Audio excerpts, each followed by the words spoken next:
So the coach says to the kid, "You didn't need a doctor to tell you that." Oh, hey there. I didn't see you. I was just sharing a funny moment with Gladys here. And although there's many funny moments that you'll share with your patient in the hospital, there's nothing funny about a nurse showing a lack of advocacy for her patient. Hi, I'm Jordan Papp. You may remember me from other medical documentaries such as Charting and Necessary Evil.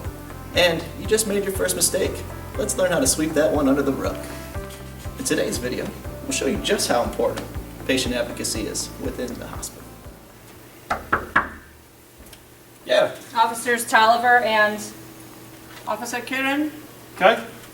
How you guys doing today? Well, we're all right. How are you? Good. We need to question your patient about some illegal activity that went on last night.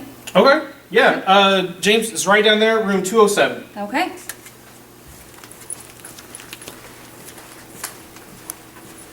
So, Mike, why don't you just tell us where you were last night? Like around 8 o'clock? Where were you? Is anything ringing a bell?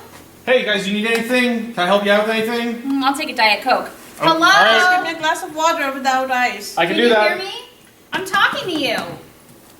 You got nothing to say? Do you want to go to jail? Can you hear me? Hey! Come on, you jerk. You're going to jail. Oh wow, poor James. He was so drugged up on meds he wrongfully agreed to doing a crime he never committed. Now he goes from spending 2 days in the hospital to 2 years in the slammer. Let's see how we could fix the situation using some proper patient advocacy. How can I help you? Hey, we're officers Tolliver and Kieran, and we're looking for James Gladys. Okay. He's actually heavily medicated right now. He's not really in the right mind to speak with anyone. Do you guys have any proper identification? Well, I do have my identification. I'm gonna need to see some real identification. Let me find it out. I have a picture of that.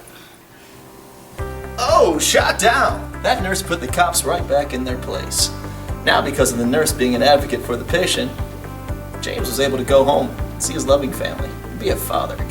Let's take another look into the hospital and how a lack of patient advocacy can affect everybody involved. So, Mike, there's a new procedure I was wanting to try out on Mr. Gladys. It's pretty risky, but I need to collect some more data, and I figured that he would be a good person to collect it on, considering he's like really old and... He's extremely senile right now too. I could probably get him to Perfect. agree to anything. So you Perfect. should get all the data you need. That sounds great. Let's go do it. Oh, hey. That doctor and nurse did not practice good patient advocacy. They didn't tell the patient the risks involved and what was going to be happening to them during the procedure. Because of that, Gladys is not going to be okay.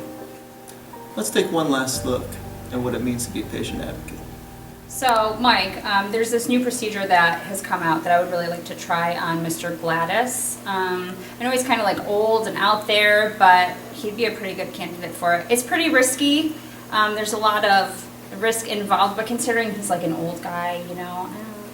I mean, he's super senile right now, so I don't think that he would be able to understand any of the risks involved. I don't think he'd be a good candidate. I mean, he would probably agree to anything, and I don't feel comfortable with trying to use him. So he wouldn't get it. You just saw a great example of what it means to be a great patient advocate.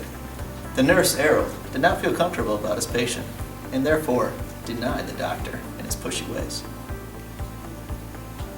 Well, I hope you enjoyed our video today on learning what it means to become a patient advocate. We'll leave you with this final scene from one of my favorite movies, an example, once again, of poor patient advocacy.